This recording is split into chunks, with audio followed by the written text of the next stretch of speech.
پرانے ڈرامے، پرانی یادیں۔ 70، 80 اور 90 کی دہائی میں پی ٹی وی کے کچھ ڈرامے پی ٹی وی کی پہچان بن گئے تھے۔ انٹرنیٹ کی مہربانی ہے کہ آج گھر بیٹھے یہ تمام ڈرامے جب چاہیں دیکھے جا سکتے ہیں۔ دلچسپ بات یہ ہے کہ اندھیرا اجالا، 50-50، تنہائیاں اور الفا برو چارلی جیسے درجنوں ڈرامے ایسے ہیں جو ہر بار دیکھنے پر نیا لطف دیتے ہیں۔ دوسری جانب آج کل کے ڈرامے ہیں انہیں ایک بار مکمل دیکھنا مشکل ہو جاتا ہے۔ پی ٹی وی بنیادی طور پر ڈرامہ ٹی وی تھا۔ نیوز چینل کا اس وقت رواج نہ تھا اور نہ ہی خبروں میں اتنی تیزی تھی۔ آج کل تو ہر بات کو خبر بنا کر بریک کرنے کی روایت چل پڑی ہے۔ اس وقت درجنوں نجی ڈرامہ چینل چل رہے ہیں، لیکن میری نظر میں یہ ماضی کے پی ٹی وی کا مقابلہ نہیں کر سکتے۔ پی ٹی وی کے ڈراموں کی مقبولیت کا یہ عالم تھا کہ جب انٹرنیٹ نہیں آیا تھا تب پوری دنیا میں یہ ڈرامے ویڈیو سیریز کی شکل میں پھیل چکے تھے اور لوگ روزانہ رات کو کھانے کے بعد شوق سے انہیں دیکھتے تھے۔ ایئرپورٹ سے لے کر بڑے بڑے مالز تک ان ڈراموں کی ویڈیو اور کیسٹ ہاتھوں ہاتھ فروخت ہوتی تھی۔ وہ لوگ جن کا بچپن اور جوانی ان یادگار ڈراموں کو دیکھنے میں گزرا، وہ آج کل کے برگر ڈراموں کو دیکھ ہی نہیں سکتے، اور جو بعد میں پیدا یا بڑے ہوئے، جب وہ انٹرنیٹ پر ان پرانے ڈراموں کو دیکھتے ہیں تو ایک ہی سوال پوچھتے ہیں کہ آج کل ایسی سیریل کیوں نہیں بنتی؟ یہ سوال بار بار اٹھایا جاتا ہے کہ آخر اب ایسی کہانیاں سرکاری ٹی وی پر کیوں پیش نہیں کی جاتی؟ کیا بجٹ کی کمی ہے یا کوئی اور انتظامی مسئلہ؟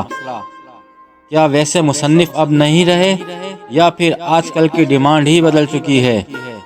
یہ سوال لوگوں کے ذہنوں میں اس لیے بھی گردش کرتا ہے کہ آج کل انٹرٹینمنٹ کا زمانہ ہے۔ ٹک ٹاک جیسی ایپس نے ہر شخص کو اداکار بننے کا موقع فراہم کر دیا ہے اور ملک بھر سے ٹیلنٹ سامنے آ رہا ہے۔ سوشل میڈیا پر مزاحیہ ویڈیوز کا سیلاب آیا ہوا ہے اور ان میں اکثریت اکثر بھونڈے مذاق پر مشتمل ہے، لیکن بعض افراد انتہائی کمال کرتے دکھائی دیتے ہیں۔ 20 سے 30 برس قبل ٹی وی پروڈکشن انتہائی مہنگا اور دقت طلب کام تھا، حتیٰ کہ اسٹل فوٹوگرافی بھی ہر کسی کی پہنچ پہ نہ تھی۔ کیمرے کی فلم میں 24 یا 36 تصاویر کی گنجائش ہوتی تھی اور فلم دھوتے وقت کئی تصاویر خراب بھی ہو جاتی تھی۔ ایک فلم 400-500 سے کم میں نہیں آتی تھی اور اسے دھلوانے کا خرچہ الگ تھا، اس لیے بڑی احتیاط سے تصویر کھینچی جاتی تھی۔ آج کل کی طرح نہیں کہ اب تو موبائل فونز میں سینکڑوں بلکہ ہزاروں کی تعداد میں تصاویر اور ویڈیو محفوظ کی جا سکتی ہیں۔ وہ زمانہ اس لحاظ سے کافی مہنگا تھا اور شاید معیار بھی اس لیے اعلیٰ تھا کہ ہر کام احتیاط اور محنت کے ساتھ کیا جاتا تھا۔ پیسے اور وقت کا ضیاع ایک جرم تصور ہوتا تھا۔